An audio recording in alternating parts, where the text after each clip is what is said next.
Nous allons quitter la douceur des plages de Melbourne et les surfeurs matinaux pour aller à Sebastian, qui est une ville qui se situe à 30-40 minutes de Melbourne Beach. Nous sommes arrivés à Sebastian et Sebastian, c'est un peu la géographie typique de la Floride.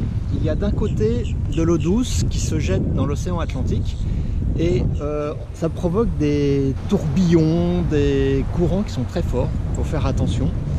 Et Sebastian nous rappelle aussi que la Floride est un état sauvage. Il y a plein de panneaux qui indiquent qu'il faut faire attention si on se baigne parce qu'il y a des requins qui croisent.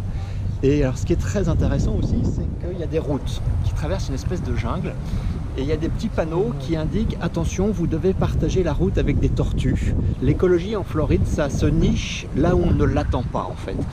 Cette plage est un parc naturel, on n'a pas le droit d'emmener son chien, mais par contre on a le droit de faire du surf, et ça c'est cool. Ici, en Floride, vous devez partager votre environnement avec la nature tout le temps, et notamment avec les insectes.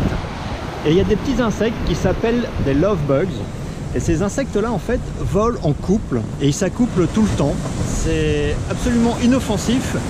Mais alors, il y en a beaucoup.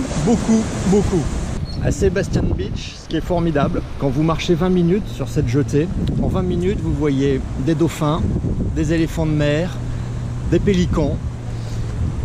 Et j'avoue, c'est vraiment un spectacle qui est formidable. Ces parcs nationaux, là, c'est des endroits qu'il faut garder pour les touristes, pour les gens. Sebastian Beach, ou la plage Sébastien, est un lieu de reproduction pour les tortues. Et il y a souvent des panneaux à peu près partout qui expliquent ce qu'on doit faire et ne pas faire quand on voit des tortues pondre des œufs ou voir les petites bébés tortues partir vers l'océan. Et c'est des panneaux qui sont très bien faits, qui sont explicatifs. Et comme quoi les Américains peuvent être des grands écolos. À Sebastian Beach, il y a également un lieu historique.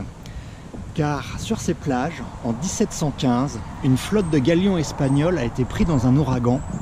Et 12 bateaux ont coulé.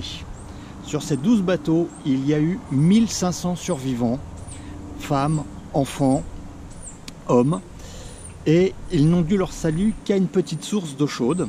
Ils se sont installés là, et avec le temps, ils ont été complètement oubliés. Et en 1961, une équipe de chasseurs de trésors a retrouvé une épave, et ils ont commencé à ramener des vases, des cloches, des pièces. Et au fur et à mesure du temps, entre 1961 et 1993, ils ont retrouvé tous les bateaux qui avaient été coulés. Et ils sont devenus très riches puisque les galions transportaient de l'or, des pièces d'or, des bijoux. Et là aujourd'hui nous sommes au bord de l'eau, sur une petite plage, et il y a un musée. Et ils ont donc rénové, sauvé une bonne partie des cargaisons de galions.